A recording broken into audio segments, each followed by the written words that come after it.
evening, ladies and gentlemen, and welcome to our second episode of Through the Curtain. We are joined tonight by our second guest for this podcast series, Ethan Cross. Ethan, thanks for coming out. Thanks for joining us tonight. We appreciate you coming out to the studio. We like to make these interviews all about you guys. So we're going to ask you questions, but it's really about whatever you want people to know. So we're going to give you a chance to talk about yourself, your career, your gimmick, whatever it is you want people to know. This is your opportunity to have that discussion. So Chris and I will take some turns and got a few things that we want to plug away at. But if there's anything else you want to talk about, you let us know, okay? All righty. All right. So give us about a 5-minute rundown of your career so far in the wrestling business. Okay, first, before I do, I'd like to thank you for having me on this show. Sure. To give me an opportunity to have a platform, and it's also to give you guys a platform, too, so everybody all over the world can listen as well. The rundown of my life, it's, pretty difficult, but I made it through, because it was like one point in my life where I was hard-headed and stubborn as a young kid. So went through some hard times, even done 13 years in prison. Made it through, put a level head on my shoulder, and I decided, I wanted to do something when I get out, man. And I met Mickey James at Wawa one night, and I asked her for a question, and she thought I was going to give her an interview, and I strictly told her, I'm sorry, I don't want to interview. I'm not starstruck. I said, no point intended, no disrespect. I said, but I want to do the same thing that you do. So she jotted information down.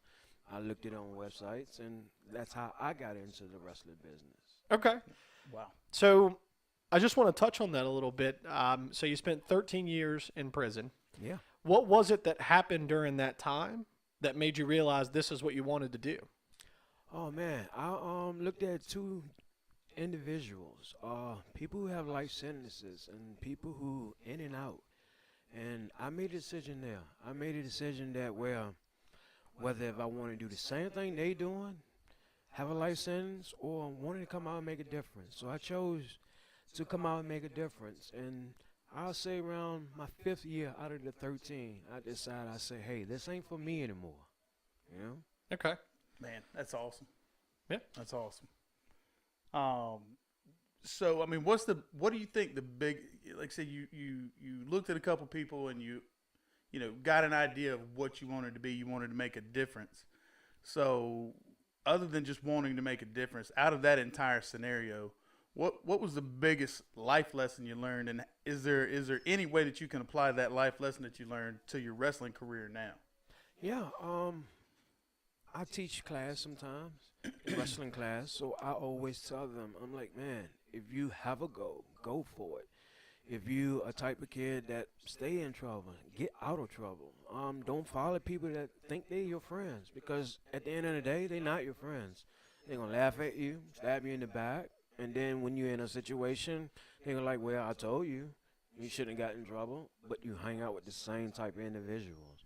So for my advice to them or anybody who's listening, like, follow your dreams, because that's what I did.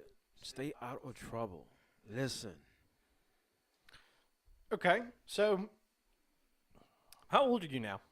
I'm 45. 45 years old. Yes, sir. I can definitely tell you that watching you in the ring, I wouldn't guess that. I am not 45 years old, but I don't think I could do what you do and still be able to walk the next morning. Yeah, that's a whole separate interview right But there. Completely separate interview right there. So being 45 years old, you're still in great shape, outstanding shape. I gave you credit in our first Talking Talent episode as being the individual on CPW's roster who has the best physique in the entire locker room. So, kudos to you for being able to keep that up. Appreciate that. Yeah, no problem at all. So how much longer do you think you're going to be able to do this? Oh, my goal. I have 2 goals, but to answer that particular question, until I'm 75. Okay. That is my goal. Wrestle until I'm 75. After I'm 75, if I'm able to still move in the ring, I'm still going to do it.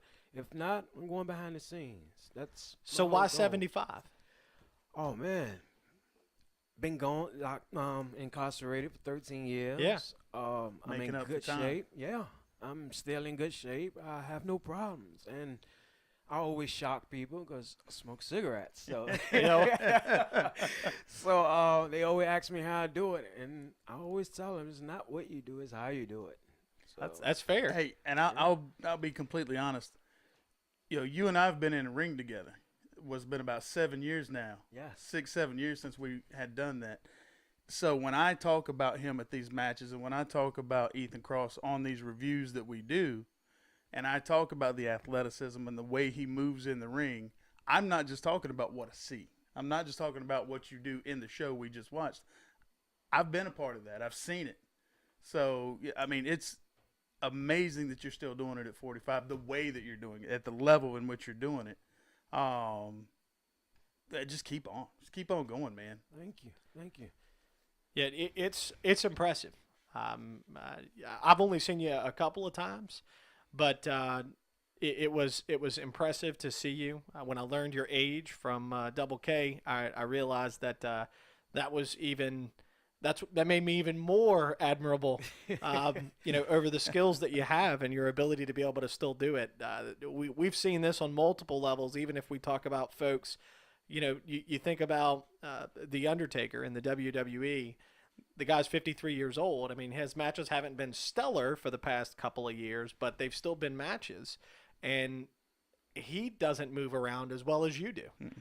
Not at all. And there might be something to it of the difference between, doing it for a decade and doing it for 35 years. Yeah. But, it takes its toll on you over time. But I think that there's a huge amount of credit that should be given to you for setting a goal to continue to be able to do this when you're 75 years old. I think Humphrey DuPont, the fourth or 54th, whatever his name was, Yeah. we've got our own beef with them. But if his ability to be able to talk and move around at 75 years old is a testament to what you'll be able to do, I look forward to still watching you Awesome. 20 years from now to see what you're Absolutely, still man. capable of. Awesome. So So we're talking about where you've been. We're talking about where we are right now. And throughout the years, whether it be you and I running into each other at a WWE show or wherever it may be, we always talk about what's going on with you. How you been, where you're going, and we've talked about different tryouts and things that you've had. Yeah. So take out wrestle to 75. Okay, we know that's goal number one. Yeah. Where are you going? What do you want to do with the career now? Because that's still 30 years. Oh yeah. You got to find somehow to fill 30 years. So what's the goal for that 30 years? Where do you want to be? Do you want to hold some titles? Where do you want to hold them? What do you want to do? Want to do more than just hold titles. My second goal is to break that age barrier for WWE. Guys are in there now. Like, kudos to them. I never mad. Like, I go on social media all the time, and they mad when people are not getting used right. Me, I'm always happy because I'm like, hey, I haven't been there yet, but I'm like, one day it will happen, and I want to break that age barrier. People there now from 18 to 34. Mm-hmm.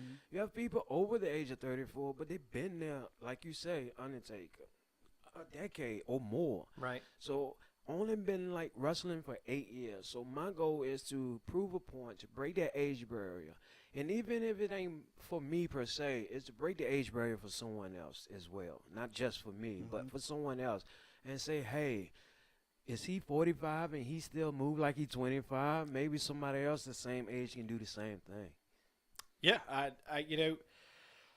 one of the things that I think is most challenging about the business is the perception of the business. And there's a general perception that once you cross really that 45 to 50 age time frame, no matter how great you've been, there's a decline. And we've seen evidence of that in some cases, but not in every case. Yeah. You yourself are a testament to being able to surpass that age barrier and still be able to perform at a high level. And we've talked about scaling things before, of scaling them down to the indie level. But there's still a huge amount of credit that has to be given to you guys for being able to go out there and do what you do. I mean, the match that I watched, you wrestled twice in one night at the CPW show 2 months ago. I've spent many hours over the past week just watching YouTube videos of some of your matches from other wrestling promotions outside of CPW, and also just looking through photos and what different people have had to say about your matches. And the one thing that's been consistent is people being surprised at your age. Yeah. That is a consistent fact across every platform that I viewed your material on, was people just surprised at your age. I was surprised when he told me the first episode we did. Yeah. I was surprised. But, what I'm curious about is, we've talked about the challenge of the age barrier. Yeah. And we've talked about your challenges of trying to go from the point of incarceration to being a free man. Yeah. And doing something that you're passionate about and that you wanted to do to make a difference. What do you think, outside of that, that is the most challenging aspect of the indie wrestling scene as it stands right now? Oh, the most challenging, to prove a point, that I still got it, over the course of 8 years, but also to to make sure people see me for me, what I can do in the ring, because there's a lot of people who are awesome, better than I am. Me, I always set goals. I'm always challenging myself. Period. I had a lot of teachers. Even from day one, I had a lot of teachers. And one thing about the teachers always say, it was I'm going to say this. It might pertain to you. It might not pertain to you. So take what pertains to you and use it. If not, leave it alone. I pertain it all because I want to be the best what I can do in that ring and when I'm performing. Okay, that's awesome. Awesome. So when you're out there performing, you've been doing this for, what'd you say, 8 years now? 8 years. And we're going to do it for another 30. Oh, yeah. Right now, what would you say, if you had to sum up Ethan Cross right now and what you do really well right now? Give me 2 or 3 things that you feel like that you've just absolutely have control over. You've got it down, and you do those things better than anybody. In ring, out ring, being humble. Okay, what in the ring specifically? I mean, we know the athleticism, what do you feel aside from that? Because he's got to be the most athletic person in that ring most every time you're in there. Sure. I mean, I agree. Somebody can argue that if they want, but I'll sit and argue with them all day long. But outside of that, in the ring, let's break it down. In the ring, what do you feel that you do better than anybody? Connect with the fans. Okay. Connect with the fans. I love going to a promotion, first time ever, debut, that nobody know me, because it's a good challenge for me to make them know me, not just by rumbling off at the mouth with body gesture. And I don't want to give too much away. I kind of don't give all the secrets away, but I kind of believe in kayfabe too. That's so, that's okay. That's all right. But learn to connect with the fans. That's what I'm good at, I believe. I believe I'm different from everybody else. I use less moves than anybody. I mostly want to connect with the fans. So Okay. All right. Let's flip side to that. Where do you feel that you can improve the most that's going to help propel you through the next, let's say, 10 years? What do you think you need to improve on the most right now? Oh, man. Everybody always need improving.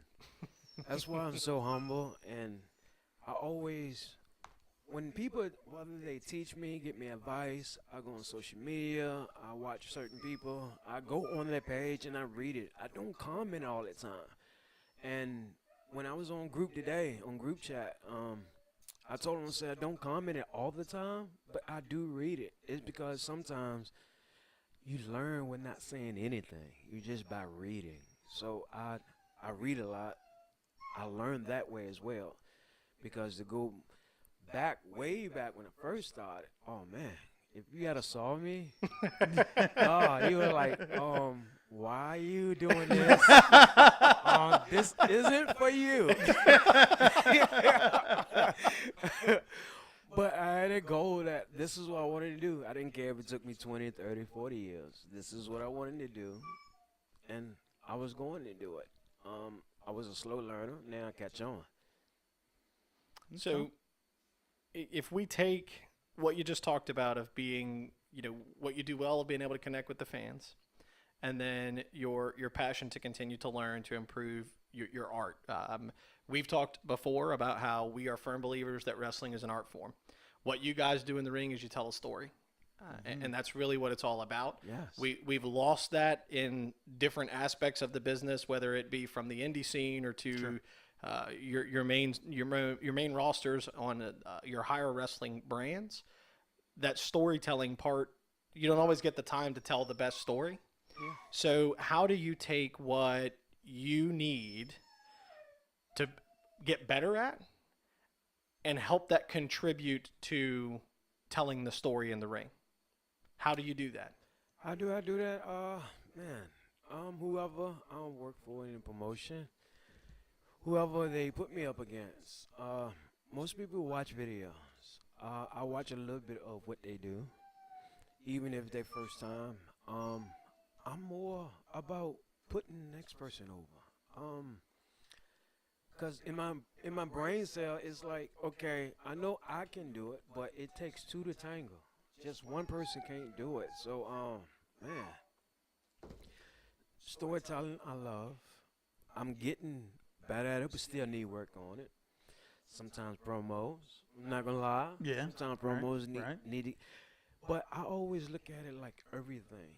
I just don't try not to just single out one thing at a time. I'm always like, what can I do?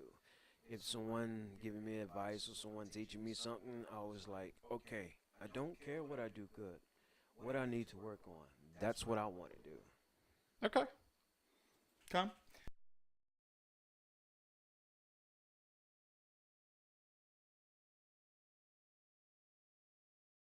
And how you got into wrestling and all these things. So, who's your inspiration? Believe it or not, Eddie Guerrero. All the short I believe it. Wow. I saw. the Have short you seen that guys. frog splash? I believe it. Yeah. all the short guys are my inspiration. Chavo, all the short guys. So now, is that because of your own height, or is it because of their ability in the ring? Basically both. Actually. Okay. Actually, Okay. both. One, yes, height. Oh God, yes. Oh God, because I'm about their height. They might be a couple of inches taller than I am, but I'm still a It's short okay. guy, Tommy likes you all know? the bald guys. So. Yes, the also too the ability in the ring, because I sit there and watch them over and over, and still to this day, like they very crisp. They tell stories. They get the fans into it. It took them years to do that. I'm trying to sum it up in shorter years. You know?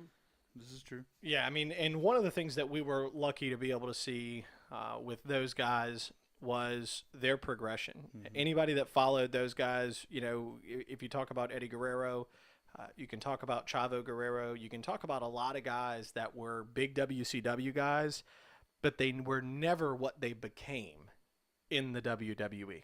Right.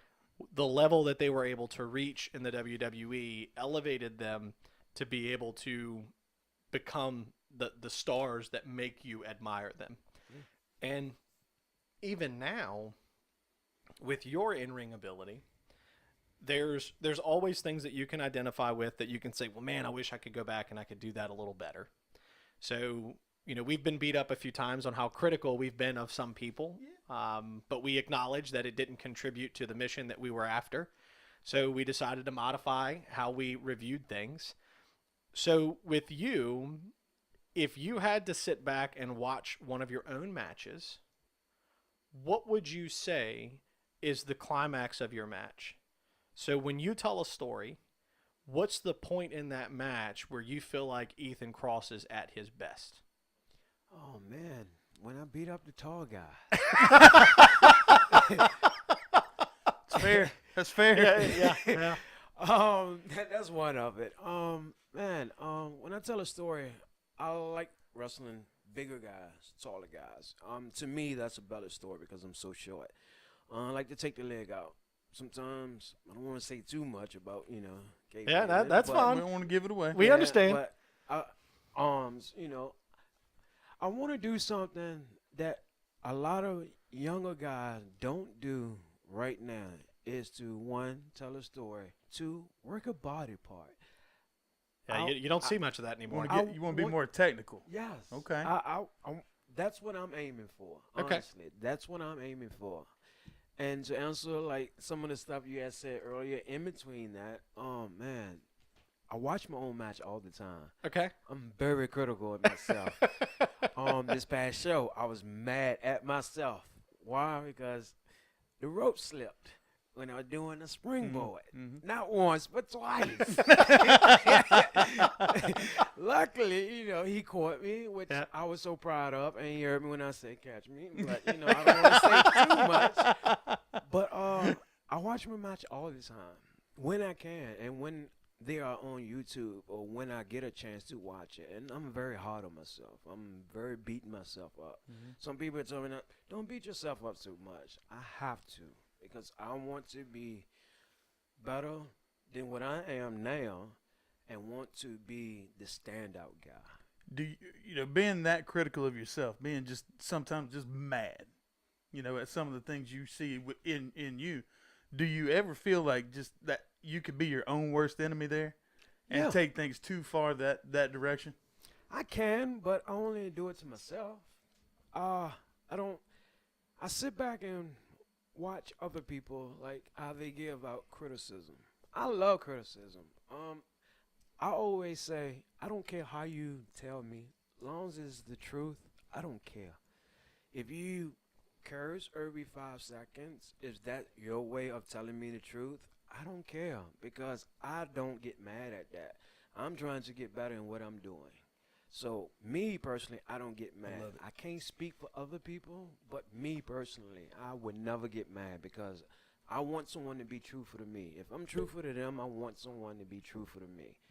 And it's been plenty of times that people say, hey, you have a small window. Yeah, you got other options. TNA, Ring of Honor. Yes, if my career lead me that way, then yes, I'll go that way. But my goal is WWE. Well, I think that's the apex goal for anybody that's in the business. Truthfully, even with the recent emergence of AEW, myself and Smokey Z were having this conversation before we started taping tonight, and that is that WWE may not be a fan of AEW, but AEW is a product of WWE, and what I mean by that is Cody Rhodes. If it wasn't for WWE, nobody would know who Cody Rhodes is. You're right. And there's going to be people that will disagree with me on that, but I would even go back a touch further and say that if it wasn't for WWE, nobody would know who Dusty Rhodes is. So without his time in WWE, Dusty Rhodes would have never worked for WCW. So, the hard times promo wouldn't have happened. And so there's a lot of gratitude that has to be given to those folks. Now, that does not take away from anybody's ability to add to that and build their own platform. And I think that's really what I'm hearing from you is that that's what you want to do, is build your own platform that you can stand from because you're going after that age barrier. You want to continue to learn. You're not going to settle for being just mediocre at what you do. Yeah. And I think there's a lot of people that do settle for mediocre. So I commend you for having that passion to try to drive forward and continue this mission that you're on. So one of the questions I do have for you, though, is so this is not a cheap business. This is not a business that allows you to be able to just spend endless amounts of money if you don't have a way to replenish it. Anybody who's spent any time talking or knows any of you indie guys, there's a lot of things that you sacrifice to be able to do this. So I have a question and almost more of a challenge for you. And that is that we watched a guy when we went down to VCW by the name of Phil Brown, Yeah. who's a big guy. He's a tank, boss. I would love to see you, since you like to take down the big guys, I would love to see you in the ring against Phil Brown. Awesome. I think Awesome. I think that would be a match that it's what you seek. Yes. And both of you have in-ring talent, I think, to carry the match. And to carry on to that, I believe a couple years ago, if I'm not mistaken, I kind of was talking to Phil on social media, Okay. and I wanted a match with him because of basically the same thing. So Yeah. it's funny that you say that. He's not the only one. Damian Wayne Costal. He's Oh, yeah. another Oh, one. yeah. Sean Denny. Uh-huh. He's another one, and there's a few more other guys. Yeah, we're actually going to have the ability to talk to Damian Wayne Soon. Yeah, when we go down to the VCW show on March 9th, we're going to be doing an interview with Damian Wayne down there. Mm-hmm. So, but he's a Virginia indie wrestling legend. There's no other way to describe it. Yeah. If I'm entirely honest, when I first went down there and saw him, I had no idea Yeah. who he was. But I went in, did my research, and found that the guy's been around for a long time, and he's good at what he does. Yeah. And he's good at every aspect of it. So, and I think he's up there in line with you around the age frame. So, I just saw a comment on him from social media the other day where he said he took a bump and landed on his knee. And he was like, falling 10 feet and landing straight on your knee at however old he was is not a fun thing. So, now, how do you recover? A lot of absence sauce. Do you feel it a lot the next day? Yeah. But More now than you did 6 years ago?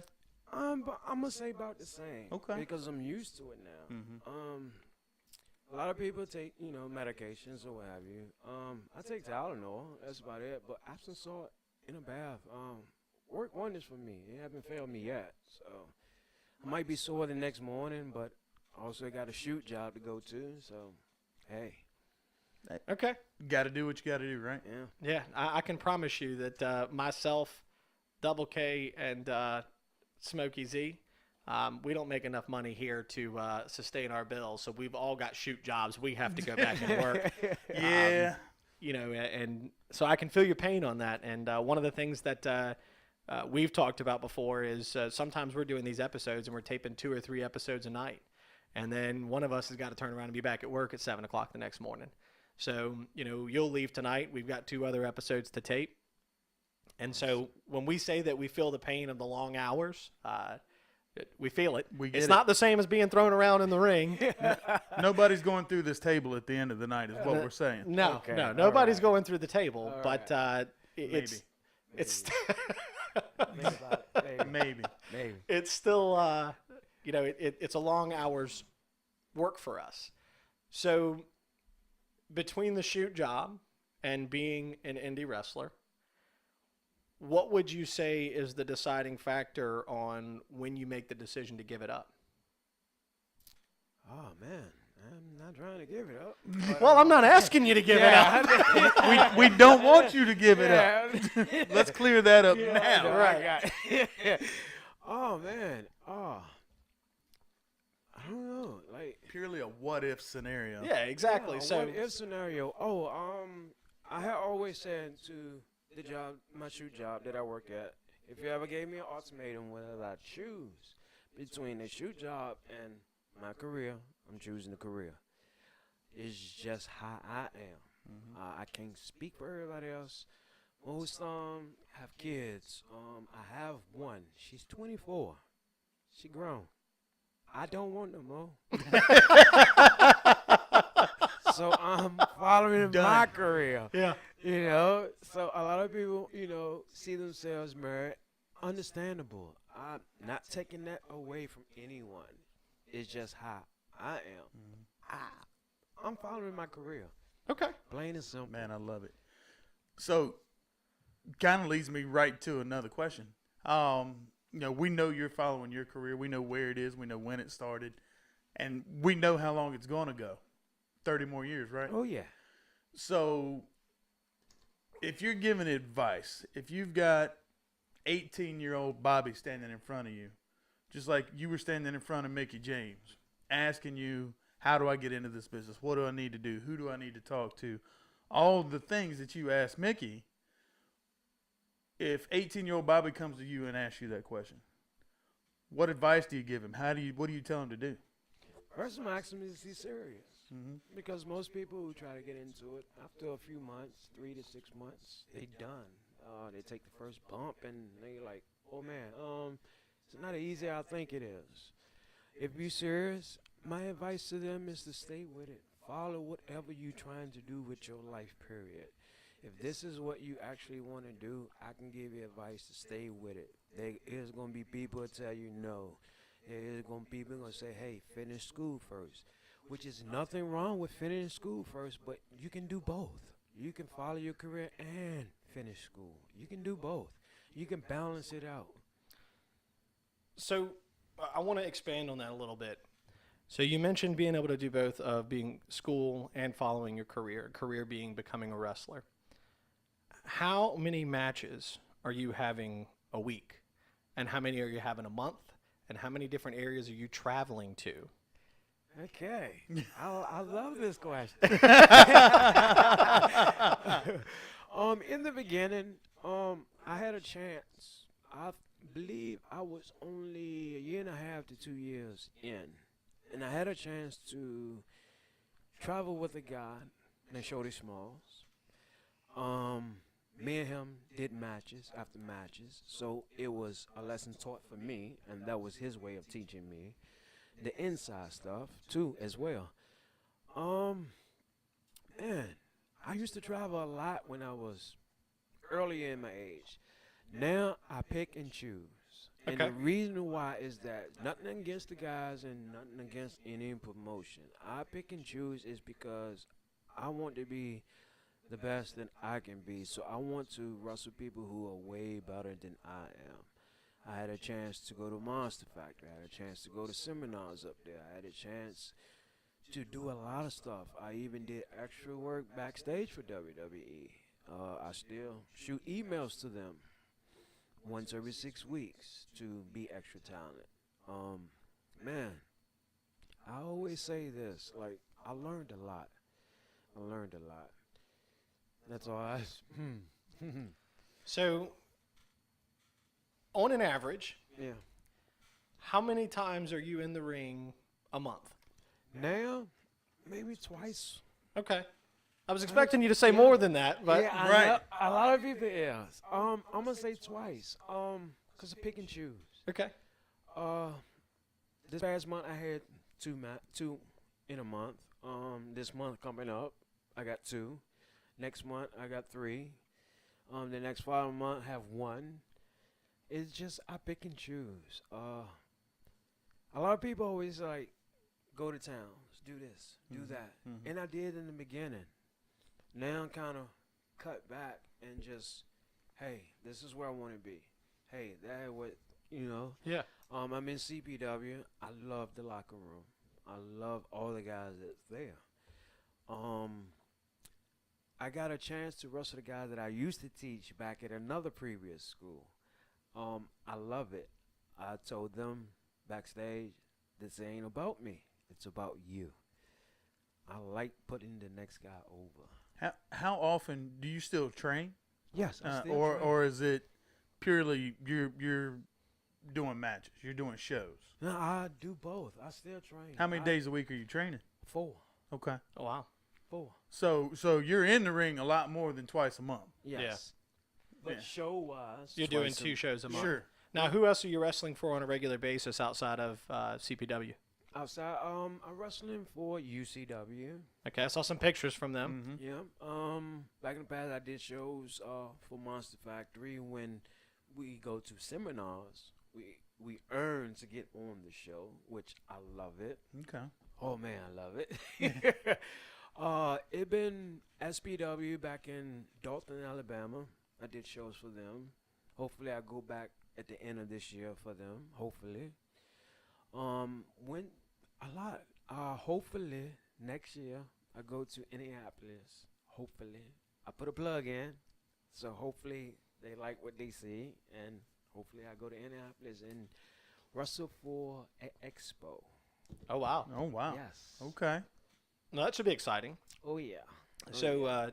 one of the things that that we've been able to do recently was we were at the show this past Saturday for CPW when you challenged Sledge Gibson for the CPW heavyweight title. I'm going to go ahead and say that I was disappointed that the match ended the way it did because I think you guys are able to perform a 20, 30 minute, to quote good old JR, slobber knocker. And that's what it was. Up until. Up until. We'll address that in a different we'll episode. Get there later. So, but I want to know from you, across your 8 years of wrestling so far, what is the best match in your mind that you've had? Who was it with, and where was it at? One, Strange Strickland, a.k.a. Killshot in Lucha Underground. Okay. I wrestled him 3 times. The third one, I was so proud because I finally got it. Okay. Second match, Kristen York from TNA, because I was able to, pursue someone else, like far as I earned the right to get in the ring with him to wrestle him, Right. somebody on a more experienced level than I was. Sure. Another one, at Monster Factory, Ricky Raves. I love that match. I wish I had a copy of that match. So Danny Cage, if you hear me, if you're listening to it, I want a copy of that match. Let's get this man a copy of this That's match. right. That's right. That was, I love that match. It would make me think outside the box, make me even get into more storylines.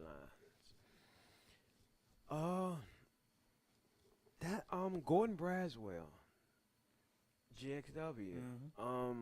Yeah, I've seen pictures from you guys from matches across years Yeah. in the past couple of days, just Yes. reviewing things. Yes. Oh, we had a match at CPW. Yeah. People didn't like that match.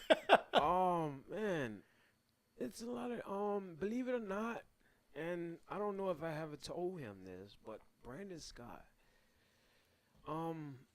We saw him down at Just VCW About a month ago at this Yeah. point. I was proud of the last match I had with him. He one of the guys who's very strict, very dedicated into wrestling, and I love that. Been times where I didn't listen. I was hard-headed, stubborn, and he yelled at me, but I didn't take it to heart. Some people in the locker room kind of thought it was not the right way to go at it, but I didn't care. That's my way of learning. So I didn't care how he said to me. Right. I didn't care. It's my way of learning. Okay.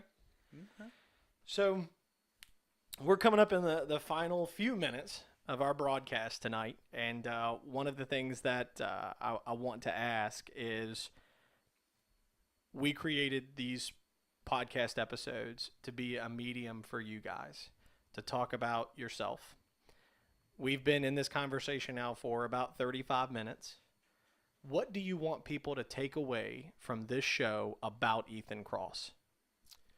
Oh, man, what I want people to take away is have the ability to follow what you believe in, no matter what anybody says. Someone tell you no, use that as fuel to keep going. Look at what you've done in the past. Forget about it. Move on. Forgive, but don't forget. But move on. Everybody eventually will forgive you.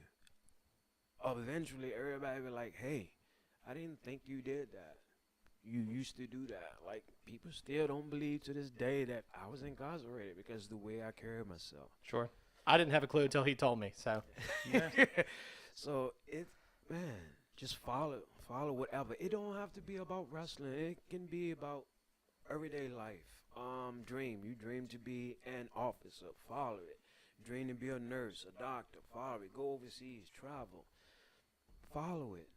Don't let no one take it away from you, because when they do and you let them take it away from you, at the end of the day, 30 years from now, you can have regrets. I don't want to regret.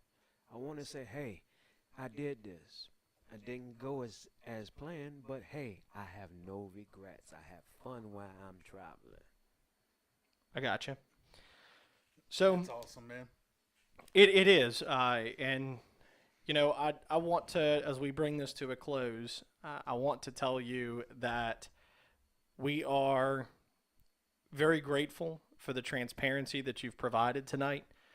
There's a lot of people that probably would have came on this program and not been as forthcoming about your past. So I appreciate that from the bottom of my heart. I know that everybody does here. Yeah, I mean it's goes all around the room, man. Yeah, including Smokey Z, a.k.a. Colby Carino, behind the scenes, that, there's something to be said for someone who's willing to let that barrier down and have that conversation.